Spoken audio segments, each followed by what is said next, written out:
Assalamualaikum warahmatullahi wabarakatuh. Alhamdulillahirabbil alamin. Segala puji dan puja kita panjatkan kepada Allah Subhanahu wa taala yang telah memberikan kita semua nikmat iman, nikmat Islam, nikmat kesehatan, nikmat kesempatan. Salawat dan salam semoga tercurah kepada junjungan kita Nabi besar Muhammad SAW.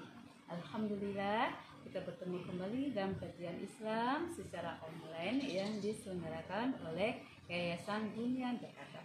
Alhamdulillah agar kajian ini merupakan berkah, rahmat dan ridho dari Allah Subhanahu wa taala. Kita buka sama-sama dengan baca basmalah. Bismillahirrahmanirrahim. Baiklah, tema kita pada hari ini adalah keutamaan membaca basmalah. Insya Allah ya, ini sering kita lakukan dalam kehidupan kita sehari-hari. Kita sering membaca basmalah ya dalam setiap aktivitas kehidupan kita. Sebenarnya banyak sekali keutamaan membaca basmalah. Ini yang kita bahas ya. Akan saya bahas beberapa poin saja. Yang pertama, keutamaan membaca basmalah itu adalah basmalah adalah bacaan pembuka dalam Al-Qur'an. Ya, kalau kita membuka ya di dalam Al-Qur'an itu ya, kalau dipadatkan ya, Al-Qur'an itu adalah bacaannya umum kita Al-Fatihah. Nah, kalau Al-Fatihah itu kalau dipadatkan lagi itu bacaannya adalah di dalam basmalah, Bismillahirrahmanirrahim, dan dia adalah pembuka bacaan Al-Qur'an kita ya, yaitu dalam Al-Fatihah adalah dengan lafaz basmalah Bismillahirrahmanirrahim. Nah, dengan kita membaca basmalah ini Bismillahirrahmanirrahim luar biasa banyak sekali ya manfaatnya tadi sebagai pembuka pembacaan Quran kita ya di dalam surah Al-Fatihah dimulai dengan baca basmalah.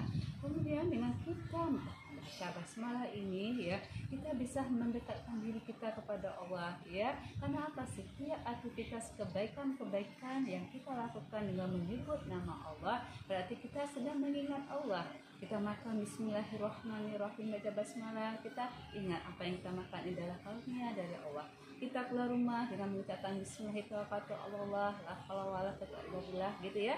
Nah, itu juga kita menyebutkan nama basmalah ya, kita bertawakal kepada Allah dan minta kekuatan dari Allah. Nah, itu kita telah menyandarkan urusan kita bekerja keluar rumah untuk mencari ridha Allah dan minta kekuatan dari Allah. Apalagi kita masuk rumah, keluar rumah dengan membaca basmalah, berarti kita mengingat Allah di mana saja kita berada dengan kita membaca basmalah.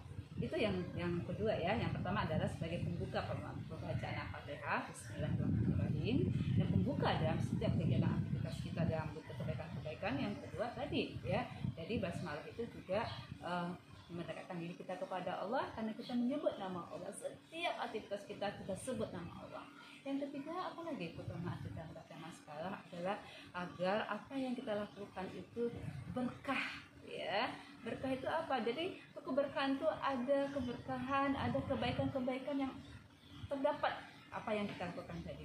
Karena kata Rasulullah ya, intinya mengatakan seperti ini ya, kalau misalnya suatu aktivitas yang urusan yang kita lakukan tanpa membaca basmalah akan terputus keberkahannya ya, hadis riwayat Ibnu Hibban. Nah, jadi setiap kita membaca basmalah dalam aktivitas kita ya, bekerja, belajar, makan, minum, masuk rumah, keluar rumah, ya mau tidur dan seterusnya, atau melakukan aktivitas sebaiknya itu supaya tidak hilang, tidak putus keberkahannya. Jadi itu tadi ya. Bahkan kalau kita makan ya, masya Allah, kita makan baca basmalah dulu ya. Ketika kita tahu apa yang kita makan itu adalah rezeki dari Allah. Nah, ketika kita lupa membaca basmalah, apa yang kita katakan? Bismillah awalahu wa akhirahu. Nah, supaya tidak terputus kebaikannya. Jadi setan juga tidak akan memakan bersama dengan kita ya. Jadi masya Allah ya. Jadi itu juga ya. Jadi dengan setiap aktivitas kebaikan yang kita lakukan membaca basmalah itu supaya ada kebaikan-kebaikan di dalamnya ya. Kita misalnya bahkan menyembelih binatang pun kalau tidak pakai basmalah kan jatuhnya haram, jadi bangkai ya, masya Allah ya. Jadi kita makan, minum, baca basmalah ya, jadi itu akan jadi keberkahan. Kita mau tidur baca basmalah, bangun tidur baca basmalah, masuk kamar mandi baca basmalah ya, akan kita mengurus ya kehidupan kita sehari-hari. Bahkan kita belajar, jadi kita baca basmalah itu tidak hanya sekedar kita makan aja, tapi kita misalnya belajar, kita kan juga asupan daripada akal kita, ilmu yang kita ambil ya. Jadi kita juga baca basmalah juga ya, maka dibuka dengan baca basmalah. Seperti kajian kita hari ini juga kan dibuka dengan basmalah. Itu juga ya, para pendidik, orang tua ketika mengajarkan anak-anak, mulailah dengan kata-kata basmalah, dia keberkahannya ada di sana. Ya, kemudian apa? Kita memasak di rumah, makanan anak, menyapu atau membereskan pekerjaan-pekerjaan kita di rumah, bacalah dengan basmalah.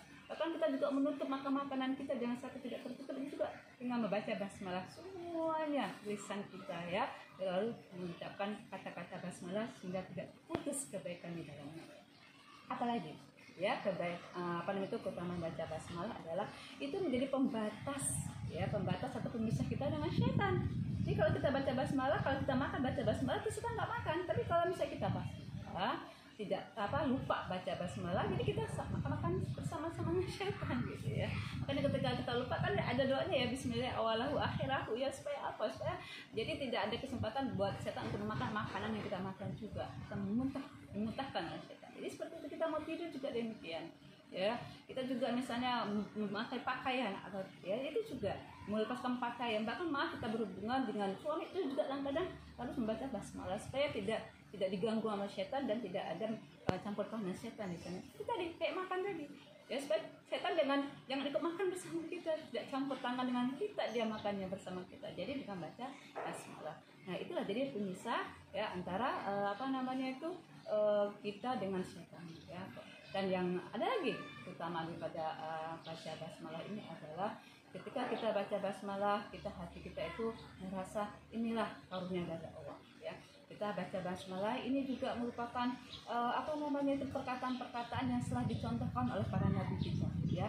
Ketika Rasulullah ya mengajak ya orang-orang untuk baca masuk Islam ya, raja-raja, Hikmatius dan seterusnya, itu dengan mengirimkan surat yang dulu dengan baca basmalah. Kemudian Nabi Sulaiman ketika mengirim surat kepada Ratu Saba ya, itu juga Nabi Sulaiman dengan mengucapkan kata-kata basmalah. Kemudian Nabi Nuh ketika membawa bahtera kapalnya ya, itu juga baca basmalah. Nah, ini juga dicontohkan oleh para nabi kita ya. Juga kalimat ini juga diucapkan bagaimana inilah ketinggian luar biasa. Sebenarnya banyak lagi ya keutamaan basmalah yang bisa kita lakukan, tapi ada beberapa ini aja yang kita bahas hari ini. Jadi intinya selalu kita membaca basmalah agar tidak terputus kebaikan yang kita lakukan. Selalu aktivitas apa saja, aktivitas kebaikan kita lakukan dengan baca basmalah, bismillahirrahmanirrahim, sehingga aktivitas kita penuh keberkahan, penuh ridha Allah, dan berlapis-lapis kebaikan akan Allah berikan kepada kita. Alhamdulillah wabarakatuh karim, memaafkan batin, dan ada bermanfaat kajian yang sederhana dan singkat ini. Ada salah hilaf, saya mohon maaf kepada batin. Assalamualaikum warahmatullahi wabarakatuh.